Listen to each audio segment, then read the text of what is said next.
Do you remember Vance Bolter, the man who worked for Tim Walz, who unalived a Minnesota representative? Minnesota Representative Melissa Hortman was the only Democrat to vote against health care funding for illegals in Minnesota. She was unalived almost immediately after her vote. I know that people will be hurt by that vote, and we worked very hard to try to get a budget deal that wouldn't include that provision. DFL Speaker Emerita Melissa Hortman emerged following the House's adjournment from a special session Monday. Hortman was the lone DFL lawmaker to cast a vote to cut Minnesota Care access for undocumented immigrants. It's a move she made with a heavy heart. I did what leaders do. I stepped up and I got the job done for the people of Minnesota.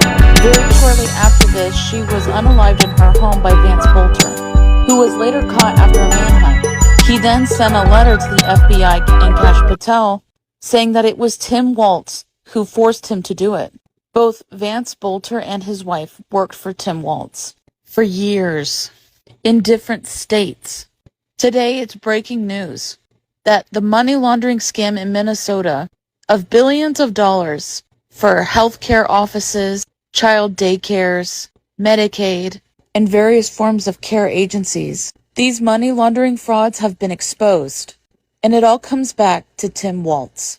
Was Melissa Hortman unalived because she voted against a multi-billion-dollar money laundering fraud?